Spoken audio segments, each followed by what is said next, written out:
আসসালামু আলাইকুম। বৃষ্টির পরে সকালটা অনেক সুন্দর লাগছে। ভাবছিলাম এই সকাল সকাল একটা ভিডিও শুট করব, কিন্তু বাড়ি এসে তো আমাকে ফুল কাটতে বসতে হলো। মাঠে গিয়ে স্প্রে করতে হবে, সেই জন্য স্প্রেটা ঘাড়ে নিয়ে মাঠের উদ্দেশ্যে রওনা দিলাম। এরপরে আমি আমার গন্তব্য স্থানে চলে আসলাম। এইটা দেখতে পাচ্ছ, এই যে আমাদের পটল ক্ষেত। এরপর দেখো কিভাবে স্প্রে করতে হয়। এই যে আমি করছি, প্রতিটা ফুলে একবার একবার করে এইভাবে স্প্রে দিতে হয়, তাহলেই বোঝো কতটা কষ্টের কাজ। এই মাত্র কষ্টের কাজকে শেষ করে দিলাম। এবারে যাচ্ছি আমি বাড়ির দিকে, কারণ আমি একটা ভিডিও বানিয়েছিলাম 1 মাস আগে। আজকে সেই ভিডিওটার পার্ট 2 বানাবো। তো আমি বাড়ি পৌঁছে গেছি আর সিঁড়ি দিয়ে ছাদের উপরে উঠছি, কারণ সেখানে আমি ভিডিও বানাই। প্রথমে পার্ট 1 এর ভিডিওটা দেখে নেওয়া যাক।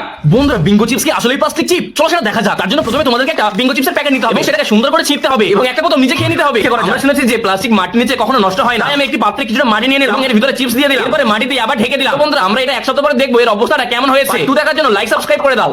চলো এবার পার্ট 2 শুরু করা যায়। 1 মাস পরে এই যে কোটোটা নিয়ে এবারে মাটিগুলোকে সরিয়ে দেখি আদৌ এর ভিতরে কি বিঙ্গো আছে। তোমরা দেখতেই পাচ্ছ আমি আস্তে আস্তে হাত দিয়ে মাটিগুলো তুলছি, কিন্তু এভাবে আমার পোষাচ্ছে না। আমি পুরোটা উল্টে দিলাম। এবারে আমি দেখার চেষ্টা করছি বিঙ্গো কোথায়, কিন্তু এই কি এখানে তো কোনো বিঙ্গোই নেই। আসলে বন্ধুরা, আমি যে বিঙ্গো চিপস গুলো এখানে রেখেছিলাম সেগুলো এই যে কালো কালো তোমরা দেখতে পাচ্ছ, এটাই হচ্ছে সেই বিঙ্গো চিপস। 1 মাস পরে বিঙ্গো চিপস কয়লা হয়ে গেছে।